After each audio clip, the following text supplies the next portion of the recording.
নমস্কার বন্ধুরা, আবারও একটা নতুন রেসিপিতে আপনাদের সবাইকে স্বাগত জানাই। বন্ধুরা, প্রচণ্ড ঠান্ডা পড়েছে। এই ঠান্ডার মধ্যে এইরকম ভাবে মুসুর ডাল দিয়ে কুমড়ো পাতার পাতুরি রান্না করে খান, আর গরম ভাতের সঙ্গে এরকম একটা রেসিপি হলে দুর্দান্ত, একদম ফাটাফাটি একটা রেসিপি। অবশ্যই বন্ধুরা শেষ পর্যন্ত ভিডিওটা দেখো কিভাবে তৈরি করছি। আর প্রথমে আমার লাগবে এখানে মসুর ডাল। আর মসুর ডাল আগে থেকে আমি 1 ঘন্টা আগে ভিজিয়ে রেখেছিলাম, দেখো একেবারে নরম হয়ে গেছে। এবারে আমি মিক্সিতে ডালটাকে পেস্ট করে নেব। আপনারা কিন্তু শিলনোড়ায় বেটেও করতে পারেন। তো সমস্ত ডাল আমি দিয়ে দিলাম, সাথে একটু আদা টুকরো দিয়ে দিলাম, পেঁয়াজ দিয়ে দিচ্ছি পরিমাণ মতো, আর এখানে কাঁচা লঙ্কা দিয়ে দেব। একসঙ্গে সমস্ত উপকরণ ভালো করে পেস্টটা করে নেব। ভালো করে পেস্টটা করে নেওয়া হয়ে গেছে দেখুন।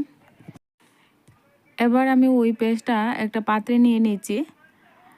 তো একদম স্মুথ পেস্ট বানিয়ে নিলাম। আর এই পাতুরিটা দুর্দান্ত হয় বন্ধুরা খেতে, অবশ্যই বাড়িতে আপনারা ট্রাই করুন। এখানে কিছু গুঁড়ো মশলা দিয়ে দিয়েছি, লাল লঙ্কার গুঁড়ো পরিমাণ মতো, হলুদ গুঁড়ো, ভাজা জিরা ধনে গুঁড়ো পরিমাণ মতো, লবণ। ভালো করে হাত দিয়ে একটু সমস্ত উপকরণ মিশিয়ে নিলাম। এবার আমার লাগবে কুমড়ো পাতা। আর আমি কুমড়ো পাতাগুলি আগে থেকে দেখো জল দিয়ে ভালো করে ধুয়ে নিয়েছি, আর জলে একটু ভিজিয়ে রেখেছি। এবার জল ছেঁকে উঠিয়ে তারপর কিন্তু পাতুরিগুলি বানিয়ে নেব।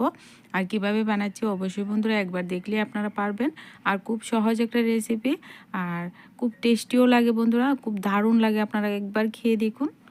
এবার আমি ওই পাতার মধ্যে এবার একটু ডাল বাটা হাতে নিয়ে এবার ভালো করে এভাবে লেপে দেব। আর আপনারা অবশ্যই দেখুন আমি কিভাবে করছি। যে কোনে ঠান্ডা পড়েছে বন্ধুরা, এভাবে পকোড়া বানিয়ে খান, দারুণ লাগবে খেতে।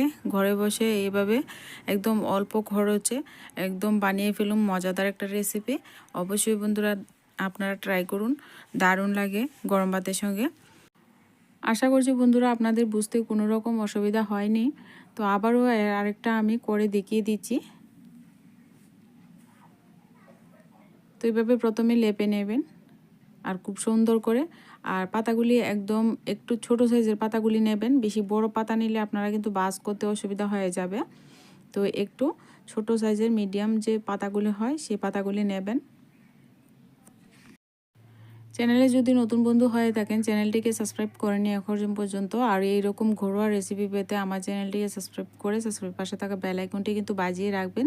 যখনই আমি ভিডিও আপলোড করব সাথে সাথে যেন আপনারা নোটিফিকেশানটা পেয়ে যান। সবগুলো কিন্তু একইভাবে বানিয়ে তারপর চুলায় একটা তাওয়া বসিয়ে এর মধ্যে পরিমাণ মতো একটু তেল দিয়ে দিলাম, সর্ষের তেল দিয়ে দিলাম, আপনার সাদা তেলও করতে পারেন। আর তেলের পরিমাণটা একটু বেশি দেবেন, যাতে করে পাতাগুলি একদম একটু পুড়ে না যায়, পোড়া না থাকে। তো একটু এইরকম দিয়ে এবার সবগুলি পকোড়া আমি দিয়ে দিচ্ছি। আর এই পাতুরিগুলি হতে কিন্তু বেশি সময় লাগবে না, একটু সময় এভাবে দিয়ে অপেক্ষা করবেন। আর ঢাকনা চাপা দিয়ে একটু ঢেকে দেবেন, যাতে করে ভিতরের যে ডালের পুরটা আছে ভালোভাবে কুক হয়ে যায় বা সেদ্ধ হয়ে যায়। তো এবার ঢাকনাটা উঠিয়ে এবার উলটপালট করে দিচ্ছি। এবার সবগুলি কিন্তু এভাবে উলটপালট করে দিচ্ছি। তো দেখুন আপনারা কিন্তু খুন্তি দিয়ে উলটপালট করে দেবেন, আমি কিন্তু হাত দিয়ে করছি, যেহেতু একটু ঠান্ডা বেশি তার কারণে কিন্তু গরমটা একটু বেশি লাগে না। তো এইভাবে কিন্তু আবারও ঢেকে দেব, এভাবে ঢাকনা চাপা দিয়ে তারপর পাতুরিগুলি কিন্তু একদম মুচমুচে করে ভেজে নিয়েছি।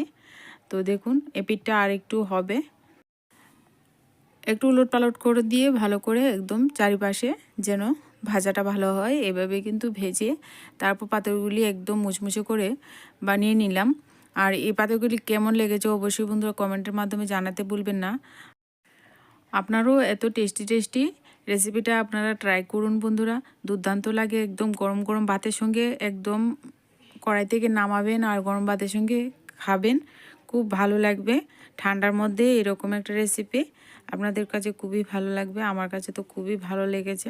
তো আজকে ভিডিওটা আপনাদের কাছে যদি ভালো লাগে লাইক করবেন, কমেন্ট করবেন, আর আমার চ্যানেলের পাশে থাকতে ভুলবেন না বন্ধুরা। আপনাদের একটু ভালোবাসায় আমি সামনে এগিয়ে যেতে পারবো। আমি কিন্তু একদম গরম ভাতের সঙ্গে পরিবেশন করে নিলাম। আর দেখুন ভিতরটা কেমন হয়েছে দেখিয়ে দিচ্ছে। আজকে ভিডিওটা বন্ধুরা এ পর্যন্তই, দেখা হচ্ছে পরবর্তী কোনো নতুন ভিডিওর সঙ্গে। ততক্ষণে সবাই ভালো থাকবেন।